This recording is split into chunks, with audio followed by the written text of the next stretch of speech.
Présenté vendredi aux acteurs économiques, le toilettage de la fiscalité prévoit la mise en place d'une TVA sociale dès 2022.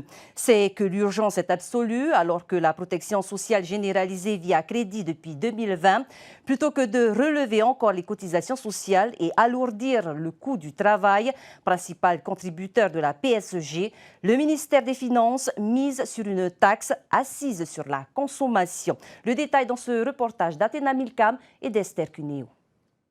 Plus de temps à perdre, essentiellement supporté par la population active, soit 80 000 travailleurs. La PSG a subi avec le Covid une saignée économique sans précédent. Avec des recettes inférieures aux dépenses et 24 milliards de prêts à rembourser, il s'agit de trouver de nouveaux financements sans pénaliser davantage les entreprises. Soit on augmente les cotisations, ce n'est pas ce que je souhaite parce que le coût du travail est déjà très élevé dans notre pays. Soit on baisse les dépenses de santé. Si on fait ça, on va dégrader en fait l'accompagnement et on n'aura plus le même niveau de protection et le même niveau de soins apportés à la population. Donc je pense que là, ça serait dangereux, on viendrait dégrader davantage les comptes. Ou sinon, on imagine une autre façon de financer, c'est la fiscalité, la TVA sociale.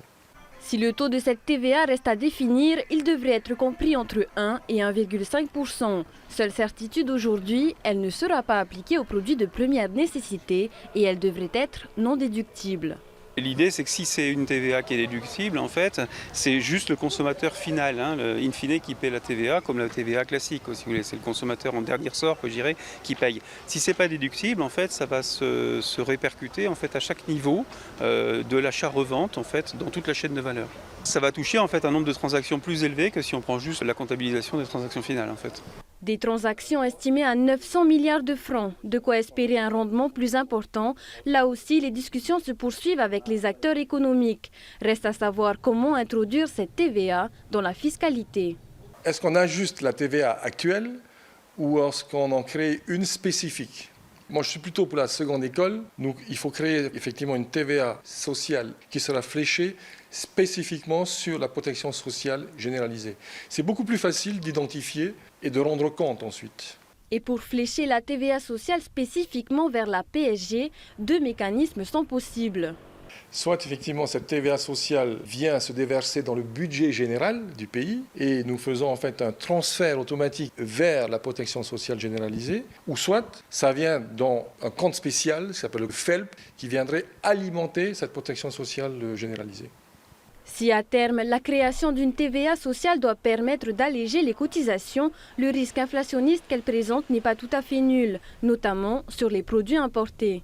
La hausse des prix des matières premières et les tensions qu'on peut avoir sur les marchés internationaux en ce moment, c'est évidemment le vecteur le plus important. Cela dit, ça reste quand même une TVA qu'on va prendre supplémentaire. Donc s'agissant par exemple des produits importés, il est évident que ça va peser sur le prix final en fait, des produits importés. Par contre, s'agissant des produits qui sont fabriqués localement ou des services qui sont conçus localement, tout va dépendre après de la capacité en fait, corrélativement on fait baisser les cotisations sociales, à répercuter cette baisse des cotisations sociales sur les prix hors taxe, sur le coût du travail en fait local.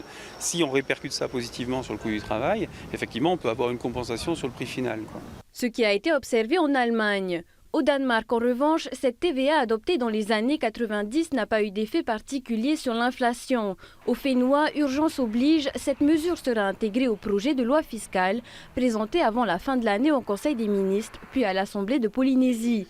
Il s'agit de la mettre en œuvre dès 2022 afin d'éviter une rupture de paiement qui déboucherait sur une crise sociale sans précédent.